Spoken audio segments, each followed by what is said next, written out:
We are speaking with Mara Tekach from the U.S. State Department. Dr. Tekach, thank you for taking the time to talk with us. Happy to be here, Viorel. Thank you. Happy to have you here. I'm thrilled that so many good people are here, and you're one of them. So please tell me, why do you do what you do? Why do you think this is important? Why bringing people from these kind of countries like ours together is actually important? Do you think it really helps? Do you think it really makes a difference? Oh, absolutely. I think there's absolutely no doubt that it makes a difference.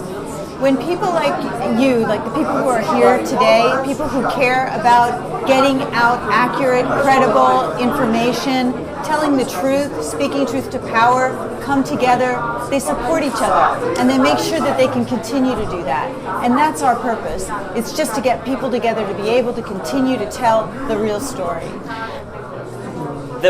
This is kind of a double-edged sword, because you have media outlets, and you have journalists, and you have people that want to spread information, and then you have businesses, people that want to sell stuff, they want clicks, they want to make money out of it, and that's understandable, I guess. But how much of these kind of events, how much of these kind of networks that you help create, how much of that is business, how much of that is focused on making money, and how much of that is focused on making the actual change? Look, we understand that there's a real part of this process out in the networks, in the internet, that is about making money. But we're about speaking truth to power. And a lot of the phenomenon on the internet, a lot of the network phenomena are not about making money. They're about real concerns, social concerns, and people speaking from the heart. And we're getting to that part of the phenomenon on the internet. The money part, from where we sit, is a little different. I would like to get your inside view, because you work in the State Department. Do we get through to them? Do these kind of events actually help? Because the information that we're using, are the people, the actual people in power, are they listening? Do you get signs that they get the message? Well, I think that there's been a lot of experience over the last few years in general that people in power are listening. We can look back to, there are cases where social media generated important waves of concern and people in power had to react. And so I think that that is a real phenomenon.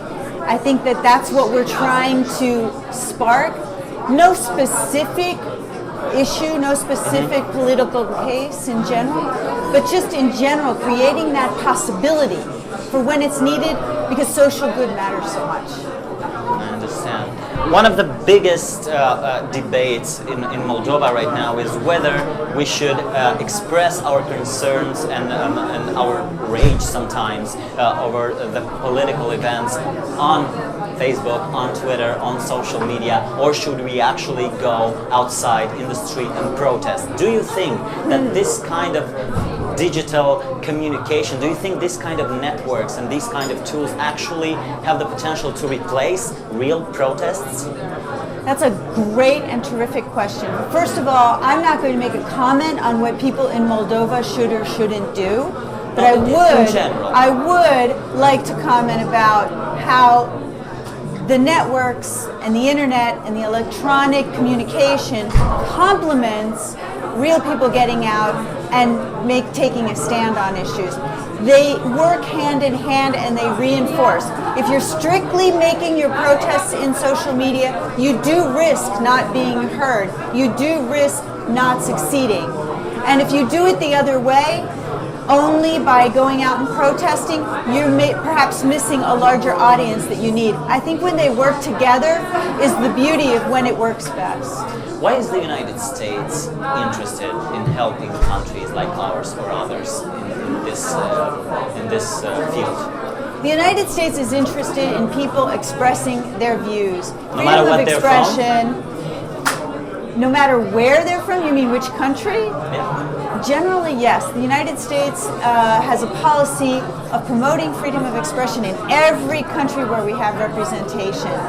We believe in it. We believe that that is that leads to good governance, that leads to transparency, government accountability, a lot of good things that we believe in back in our country. We think we can help promulgate, foster around the world, and thank you, Internet, for helping us do that. Real question. Do you think that using these tools gives the United States or other countries, that because we have a few other countries that are interested in promoting the things we are speaking about, do you think that using these tools give the United States more kind of power, or they are more capable of influencing other governments by using the media, by using the social media, by using trends? Do you think this is a real thing? From where I sit, the only use of this media is to help people express themselves. It's our main view. People express themselves responsibly, but to get their social concerns out. We see that young people are doing this more and more. We see it having a positive effect. I have not seen this notion of social media. It's not the purpose isn't to wield more power from where I sit in government. I could not say that that's what we're looking at all. Can I ask a personal question? Why do you do this? Why are you personally into this and interested in this? Because you could be, I don't know, somewhere else. Why are you driven to this? I'm driven to it because it inspires me, and it's one of those things I don't even understand why everybody isn't inspired by it, because I love to see when social change occurs through any positive mechanism, and when the internet and digital platforms are used for that purpose, it's very gratifying to see that, to see positive change occur. There is behavior on the internet that is nefarious and negative, and the more we encourage positive change, the more we can push that part of what's happening on the internet. Is that happening right now? Do you see that positive change actually happening? Well, I think it's happening here today. So events like this, we are taking steps forward using events like this. Absolutely. They help promote what's going on media. People getting together face to face and turning that into greater social communication. Everyone here today, you have 500 people here today. What we hope is that they'll stay in touch for months and years to come, supporting social good.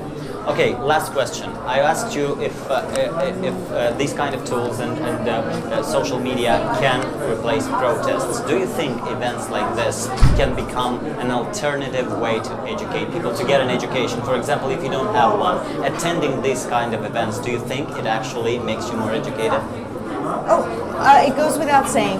What I've seen already this morning has educated everyone in the room. They all know things they didn't know before. So I think this technique is excellent for educating. It's powerful, and it conveys it very simply and quickly.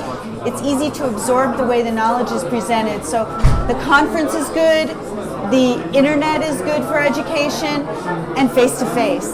People have to get together and talk to each other. Education can't happen without So it. that's why these events happen in real time, in real life, right? So people can meet and network. Absolutely. That's exactly the point.